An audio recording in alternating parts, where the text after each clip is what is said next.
கண்ணியத்துக்குரியவர்களே, இந்த தக்குவா இது என்ன ஒரு வார்த்தை? அது இதற்கு பல சிறப்புகளை குர்ஆனுடைய வசனங்கள் கூறிக்கொண்டே வருகிறது. எவ்வளவோ கணக்கிட முடியாத சிறப்புகள்.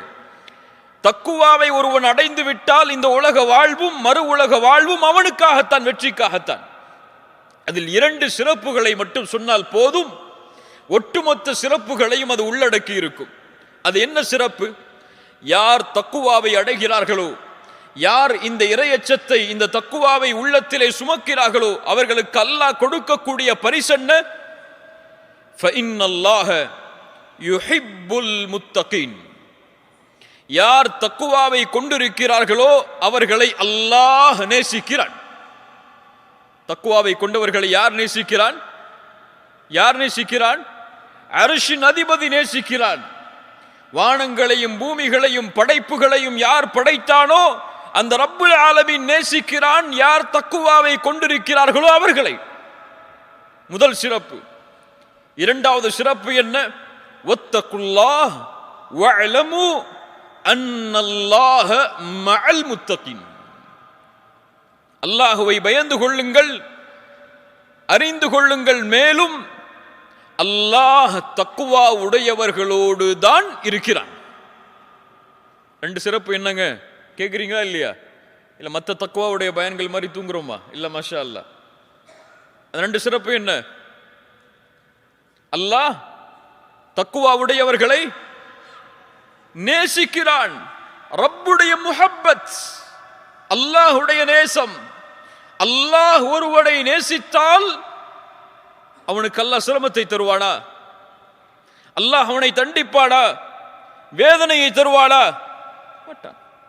யாரை அல்லாஹ் நேசிக்கிறானோ அவரை அல்லாஹ் ஒருபோதும் நரகத்தில் அல்லாஹ் செலுத்த மாட்டான். அல்லாஹ்வுடைய முஹப்பத். இரண்டாவது மஇயத்துல்லாஹ், அல்லாஹ் அவனோடு இருக்கிறான். யாரை அல்லாஹ் நேசித்து யாரோடு அல்லாஹ் இருக்கிறானோ அவர்களுக்கு இந்த உலக வாழ்க்கை மறு உலக வாழ்க்கை என்னவாகும்? என்னவாகும்? வெற்றியாகும். இதனுள் எல்லா சிறப்புகளும் அடங்கிவிடும். கண்ணியத்துக்குரியவர்களே, இப்படிப்பட்ட தக்குவா உடையவர்கள் யார்? ரமதானில் நோன்பு வைப்பவர்களா? அவர்கள் மட்டுமல்ல. முதல் சஃபில் 5 நேர தொழுகையை தொழுபவர்களா? கிடையாது. தக்குவா உடையவர்கள்லாம் யாரை சொல்லுவோம்? யார் கண்ணியமான முறையில் தாடி வச்சிருக்காங்களோ, யார் கரண்டைக்கு மேல ஆடை போட்டு இருக்காங்களோ, யார் இந்த மாதிரி ஒரு அரபு நாடுகளில் போடக்கூடிய இந்த ஆடைகள் மாதிரி போட்டு கண்ணியமான முறையில் இருக்கிறாங்களோ, யார் பயான் பண்றாங்களோ, யார் மக்களுக்கு செய்திகளை எடுத்து சொல்றாங்களோ, இந்த மாதிரி நமக்குன்னு ஒரு லிஸ்ட் வச்சிருப்போம். இவங்கெல்லாம் அல்லாஹ் அஞ்சியவர்கள், இவர்கள் தான் அல்லாஹ்வுடைய அடியார்கள், இவங்கள்ட்ட இவங்களை பார்த்தா தக்குவா இருக்கும் அப்படின்னு சொல்லி. ஆனா குர்ஆனில் பெரும்பான்மையான இடங்களை பார்த்தால் இந்த தன்மைகள் மட்டும் தக்குவாவிற்கு சொல்லப்படக்கூடிய தன்மைகள் அல்ல. தொழுவது, ஜக்காத் கொடுப்பது, நோன்பு வைப்பது, ஹஜ் செய்வது, இதுவெல்லாம் தக்குவா உடையவர்கள் செய்யக்கூடிய செயல்கள் தான். ஆனால் அல்லாஹ் இதை மட்டும் தக்குவாவிற்கு அல்லாஹ் முன்னிறுத்தவில்லை. தக்குவா உடையவர்களுடைய தன்மைகளை குர்ஆனில் நீங்கள் எடுத்து பார்த்தால் இதுவெல்லாம் தக்குவாவா என்று இப்போது எமக்கு கேள்வி வரும். அந்த தன்மைகள் என்ன தெரியுமா? அதுதான் இன்றைய உரை. அந்த தன்மையோடு வாழ்வதற்கு, எம்மை மாற்றுவதற்காகத்தான் இந்த இடம். இன்ஷா அல்லாஹ். அல்லாஹ் கூறுகிறான், வஸாரிஉ இலா மக்ஃபிரத்தின் மின் ரப்பிக்கும் வஜன்னத்தின் அர்துஹ ஸமாவாத்து வல் அர்த் உஇத்தத் லில் முத்தகீன். விரைந்து வாருங்கள். வஸாரிஉ, அங்க நிக்காதீங்க, தயாராகாம இருக்காதீங்க, கிளம்பு. வஸாரிஉ, விரைந்து செல். இலா மக்ஃபிரா மிர் ரப்பிக்கும், இலா மக்ஃபிரத்தின் மிர் ரப்பிக்கும், அல்லாஹ்விடத்தில் இருக்கக்கூடிய மக்ஃபிரத்தை, பாவ மன்னிப்பை அடைவதற்காக விரைந்து வா. வஜன்னah, அதற்கு பிறகு சொர்க்கம், அதை அடைவதற்காகவும் விரைந்து வா. ஏன் அல்லாஹ் பாவ மன்னிப்பை முற்படுத்தி சொர்க்கத்தை 2வது தரமாக கொண்டு வருகிறான்? போன உரையில கூட சொல்லியிருப்பத நல்லா கவனிச்சவங்களுக்கு தெரியும்.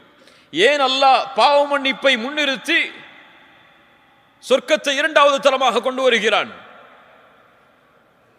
பாவங்கள் மன்னிக்கப்படாமல் யாரும் சொர்க்கம் நுழைய முடியாது. எல்லா பாவங்களும் அல்லாஹ்வுடைய அருளால் மன்னிக்கப்பட்டால் தான் சொர்க்கம்.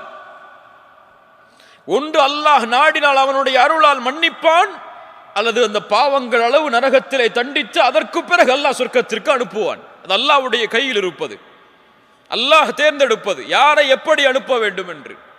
அதனால்தான் அல்லாஹ் மன்னிப்பை முதலாவது கொண்டு வருகிறான். முதலில் மன்னிப்பை நோக்கி வா, நான் உன்னை மன்னிக்க வேண்டும், அந்த இடத்தை நீ அடைய வேண்டும் என்றால் வஜன்னத்தின் அர்துஹ ஸமாவாத்து வல் அர்த், அதனுடைய விசாலம் வானம் பூமிகளை போன்றது. உஇத்தத் லில் முத்தகீன், அந்த சொர்க்கம் யாருக்கு தயாரிக்கப்பட்டிருக்கிறது? யார் தக்குவாவை உடையவர்களாக வாழ்கிறார்களோ அவர்களுக்கு தயாரிக்கப்பட்டிருக்கிறது. ஏன் தக்குவாவை உடையவர்களுக்கு இந்த பூமி கிடையாதா? இந்த பூமியில் அவர்களால் வாழ முடியாதா? சொர்க்கத்தில் வாழ்வதை போல் முடியாது. இப்னு அத்தா ரஹிமஹுல்லா இந்த வசனத்திற்கு விளக்கம் சொல்லும் பொழுது கூறுகிறார்கள், அல்லாஹ் ஏன் சொர்க்கத்தை முத்தகின்களுக்காக தயாரித்து இந்த பூமியுடைய உலக வாழ்வுடைய அலங்காரம் காஃபிர்களுக்காக மாற்றப்பட்டிருக்கிறது என்றால், இந்த பூமி அல்லாஹ் ரப்புல் ஆலமீன் முத்தகின்களுக்கு கூலி கொடுப்பதற்கு விசாலமானது கிடையாது. இந்த பூமியில் எதை கொடுத்தாலும் அதற்கு ஒரு முடிவு உண்டு. மேலையா, இந்த பூமியில் எதை கொடுத்தாலும் அதற்கு ஓர் முடிவுண்டு, எல்லை உண்டு, எதுவும் நிரந்தரம் கிடையாது. ஆனால் சொர்க்கம் எது கொடுத்தாலும் அங்கே நிரந்தரம். அல்லாஹ் அதை முத்தகின்களுக்கு கூலி கொடுக்கக்கூடிய இடமாக அதனால் தான் ஆக்கி இருக்கிறான். இந்த பூமி அதற்கு தகுதியானது கிடையாது, முத்தகின்களுக்கு கூலியை கொடுப்பதற்கு. சுப்ஹானல்லாஹ்.